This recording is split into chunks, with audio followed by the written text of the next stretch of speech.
ভারতের পশ্চিমবঙ্গের একটি পূজা মণ্ডপে বাংলাদেশের অন্তর্বর্তীকালীন সরকারের প্রধান উপদেষ্টা অধ্যাপক মোহাম্মদ ইউনূসকে মহিষাসুর হিসেবে উপস্থাপন করায় ক্ষোভ জানিয়েছে সাধারণ মানুষ। আর বিশ্লেষকরা বলছেন এটি দুদেশের মাঝে স্বাভাবিক সম্পর্কে বড় ধরনের অন্তরায় হয়ে দাঁড়াবে। অরিজিনালি ঠিক হয়নি, বাট ওরা করছে, ওদের মেন্টালিটি ওইরকম, ওরা ওই জন্য ওইরকম করছে। এটা ওয়ার্ল্ড ওয়াইড উনি একটা ফেমাস মানুষ। শেখ হাসিনা দোষরা এই কাজটা করছে, আমার কাছে সেটা মনে হয়। সো আমি মনে করি এটা অবশ্যই অনুচিত একটা কাজ। ডক্টর মোহাম্মদ ইউনূসকে তথা আমাদের দেশকে এটা অসম্মানিত করা হয়েছে। এই যে ডক্টর ইউনূসের একটা মূর্তিকে অসুর বানানো, এটা আসলে সুস্পষ্ট আমাদের প্রতি যে তাদের ক্ষোভ এর বহিঃপ্রকাশ। একটা দেশের সরকার প্রধানকে আরেকটা দেশে অসুর বানিয়ে উপস্থাপন করাটা এটা খুব অশোভন, অসম্মান। আমরা এটাকে নিন্দা জানাই। আমরা মানুষের প্রতি সম্মান দেখাতে চাই। পলিটিক্যাল ডিফারেন্স মানুষের ভিতরে থাকতে পারে, তর্ক বিতর্ক থাকতে পারে, কিন্তু একটা দেশের সরকার প্রধানকে বিকৃত করে অসুর বানিয়ে উপস্থাপন করা, অসুর তো ডেভিল, অসুর তো শয়তান, এরকমটা চিত্রায়িত করা এটা দুঃখজনক। ভারতের রাষ্ট্রের পৃষ্ঠপোষকতায় তাদের অর্থায়নে যদি এরকম করে কোনো ধরনের কাজ করা হতো, তাহলে হয়তো বাংলাদেশের সরকার প্রধানের ইমেজ এবং কূটনৈতিক জায়গায় বিষয়টা মূল্যায়ন করার একটা স্কোপ তৈরি হতো। যেহেতু শারদীয় পূজা হচ্ছে, দুর্গা পূজা হচ্ছে, এখানে আমাদের সনাতন ধর্মী এবং হিন্দু সম্প্রদায়ের সকল ভাই বোনেরা উপস্থিত, আপনাদেরকে এবং আপনাদের মাধ্যমে আমাদের বাংলাদেশ তথা সারা বিশ্বে যত সনাতনী এবং হিন্দু সম্প্রদায় যারা আছেন সবাইকে আমার শারদীয় শুভেচ্ছা জানাচ্ছি। ব্রেকিং নিউজ, প্রিয় দর্শক, নতুন আরও একটি ভিডিওতে আপনাদেরকে স্বাগতম। টাইটেল এবং থাম্বনেল দেখে বুঝতে পেরেছেন দুর্গা পূজায় এবার কি ঘটতে চলেছে। প্রিয় দর্শক, জামায়াতের আমির ডক্টর শরীফুল ইসলাম ডক্টর ইউনূসের অসুরের রূপ ধারণ করায় তিনি ধিক্কার জানিয়েছেন। অপরদিকে সালাউদ্দিন আহমেদ তিনি পূজা মণ্ডপে পরিদর্শন করতে গিয়ে বলেছেন সনাতন ধর্মের লোকের ভোট নাকি আওয়ামী লীগই পাবে, অন্যান্য দল এই ভোট পাবে না, বিএনপি, জামাত, অন্যান্য দল।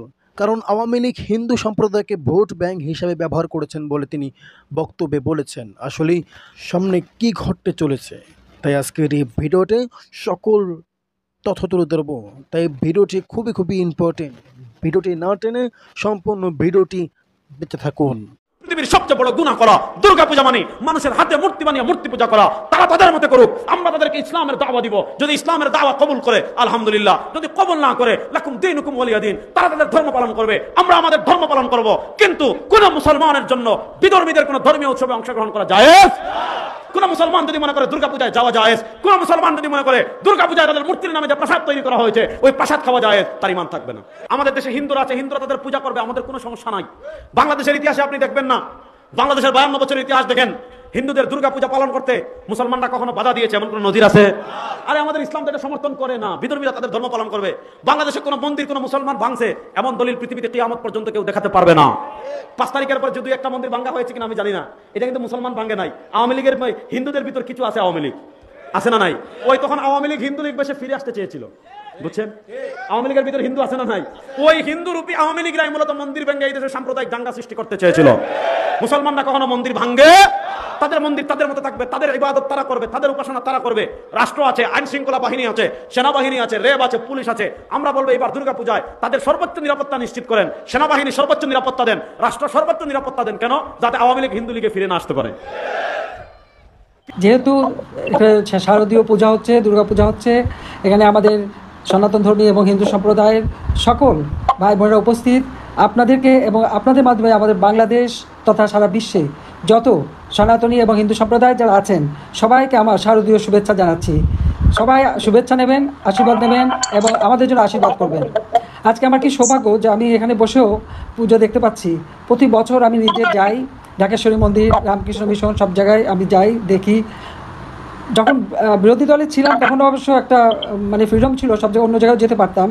তবে সরকারে এসে তো কতগুলি বাধা বিপত্তি, প্রোটোকল অনেক কিছু মানতে হয়, যার জন্য হয়তো সব জায়গায় আগের মতো ঘুরতে পারতাম না, কিন্তু সব জায়গায় যেতাম। যারা পূজা করে এরা হইল পূজারী, আর যেগুলির পূজা করে এগুলি হইল পূজনীয়। আল্লাহ বলেন দুনো পক্ষ জাহান্নামী। তেমন পূজায়নি মুসলমান শুভেচ্ছা জানাইতে পারে, তুমি মুসলমান কেন আর সে পূজারী কেন, ব্যবধান কোথায়? বাংলাদেশ সহ সারা বিশ্বের হিন্দু সম্প্রদায়ের অন্যতম প্রধান ধর্মীয় উৎসব শারদীয় দুর্গা পূজা রোববার থেকে শুরু হচ্ছে। আমি শারদীয় দুর্গা পূজা উপলক্ষে দেশের হিন্দু সম্প্রদায়কে জানাই আন্তরিক শুভেচ্ছা। দেশের বিভিন্ন ধর্মাবলম্বী মানুষ, প্রতিটি গোষ্ঠী, গোত্র, সম্প্রদায় ব্যাপক উৎসাহ উদ্দীপনার সঙ্গে যার যার ধর্ম পালন করবে, ধর্মীয় উৎসব পালন করছে, করবে। এটিই বাংলাদেশের আবহমানকালের ধর্মীয় সামাজিক মূল্যবোধ ও সংস্কৃতির সৌন্দর্য। একজন বাংলাদেশী হিসাবে এর ভিতর দিয়েই পরিস্ফুটিত হয়ে ওঠে আমাদের বিভিন্ন ধর্ম, গোত্র, সম্প্রদায়ের মধ্যেকার পারস্পরিক বন্ধুত্ব, সম্প্রীতি, সৌহার্দ্য এবং ভ্রাতৃত্ব। আমাদের রাষ্ট্র এবং সংবিধানে দল, মত, ধর্ম, বর্ণ নির্বিশেষে বিশ্বাসী, অবিশ্বাসী, সংশয়বাদী প্রতিটি মানুষের নিরাপত্তা বিধানের নিশ্চয়তা দেওয়া হয়েছে। দর্শক, চলছে দুর্গাপূজা। দুর্গাপূজার আজকে দশমী। সনাতন ধর্মের ভাই বোনদের সকলকে দুর্গাপূজার দশমীর শুভেচ্ছা, দুর্গা পূজার শুভেচ্ছা, শারদীয় শুভেচ্ছা এবং শুভেচ্ছা জানিয়ে দুর্গাপূজা সংশ্লিষ্ট এবং রাজনীতি সংশ্লিষ্ট, বাংলাদেশের ভোট সংশ্লিষ্ট একটা টপিক নিয়ে আলোচনা করতে চাই। বিএনপির পরবর্তী মহাসচিব সম্ভবত সালাউদ্দিন আহমেদি, যেভাবে তাকে গুরুত্ব দেওয়া হয়, সেই গুরুত্বপূর্ণ ব্যক্তিটাই গতকালকে পূজা মণ্ডপ পরিদর্শন করতে গিয়ে যেটা বলেছেন সেটা হচ্ছে যে হিন্দুদের ভোট, সনাতন ধর্মের মানুষদের ভোট, এই ভোটটা আওয়ামী লীগ পায়। তাহলে প্রশ্ন আসে যে এই ভোটটা আওয়ামী লীগ পায় কেন? এই ভোটটা বিএনপি কেন পায় না? যদি তার কথা সত্যি হয় যে বিএনপি পায় না, এই ভোটটা কেন বিএনপি পায় না? এই ভোটটা কেন জামাত পায় না কিংবা অন্য কেউ পায় না? দর্শক, বলছিলাম বিএনপির খুবই গুরুত্বপূর্ণ নেতা সালাউদ্দিন আহমেদ, তার কথা। তিনি গতকালকে পূজা মণ্ডপ পরিদর্শনকালে যে মন্তব্যটা করেছেন তাকে নিয়ে ৭১ টেলিভিশন শিরোনামটা করেছে। সেই শিরোনামটা আপনারা দেখে নিতে পারেন। সেখানে বলা হচ্ছে যে আওয়ামী লীগ হিন্দু সম্প্রদায়কে ভোট ব্যাংক হিসেবে ব্যবহার করেছে। খুবই ভালো মন্তব্য। আওয়ামী লীগ হিন্দু সম্প্রদায়কে ভোট ব্যাংক হিসেবে, অর্থাৎ আওয়ামী লীগের একটা vote bank, fixed deposit Awami লীগের, যে কারো ভোট না পালেও এই ভোটগুলো পাবে, সেরকম পরিবেশ তৈরি করেছে, যেটা সালাউদ্দিন আহমেদের কথাতে সেটা স্পষ্ট হলো এবং সত্যও তাই, আসলেও তাই। আর যদি না পারে, ব্যতিক্রম যদি হয়, তাহলে সনাতনের ভোট ব্যাংক আওয়ামী লীগেরই ছিল, আওয়ামী লীগেরই থাকবে। প্রিয় দর্শক, এতক্ষণ পর্যন্ত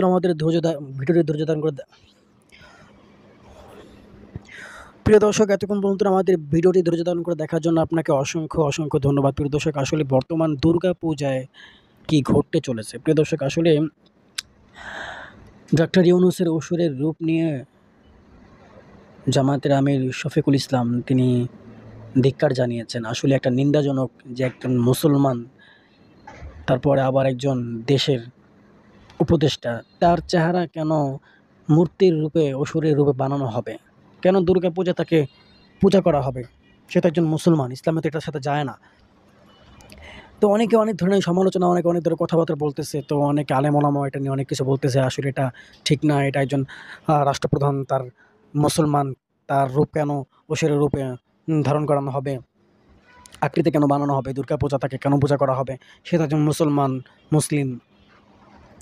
আবার অপরদিকে সালাউদ্দিন আহমেদ তিনি দুর্গা পূজা মণ্ডপে পরিদর্শন করতে গিয়ে তিনি বক্তব্য দিয়েছেন ওখানে যে আওয়ামী লীগের লোকেরা সনাতন ধর্মের লোকদের ভোট পাবে, তাছাড়া অন্য কোনো দলের ভোট তারা পাবে না, অন্য কোনো দল তাদের ভোট পাবে না, শুধু সনাতন ধর্মের লোকেরাই আওয়ামী লীগকে ভোট দিতে পারবে, অন্য কোনো দলকে ভোট দিতে পারবে না, এটা বলছেন তিনি আর কি। আসলে কথাটুকু অন্যরকম হয়ে গেল আর কি, যে বিএনপি এই আওয়ামী সনাতন ধর্মের ভোট পাবে না, জামাত পাবে না, অন্যান্য দলও পাবে না, শুধু আওয়ামী লীগকে পাবে। তো তিনি বলেছেন যে আওয়ামী লীগের লোকেরা হিন্দু সম্প্রদায়কে ভোট ব্যাংক হিসাবে ব্যবহার করেছিল। তো পূর্বে হিন্দু সম্প্রদায়েরাও ভোটে দিয়েছেন আওয়ামী লীগকে, এবারও আওয়ামী লীগকেই ভোট দেবে, অন্য কোনো দলকে ভোট দেবে না, এটাই তিনি বক্তব্যে বলেছেন। দেখি সর্বশেষ কতটুকু তার কথাটা বাস্তবায়ন হয় আর কি। তো আমাদের ভিডিওটি আপনি নতুন হয়ে থাকলে একটি লাইক দিয়ে, শেয়ার করে, সাবস্ক্রাইব করে সকল বন্ধুদের মাঝে পৌঁছে দিবেন। ধন্যবাদ।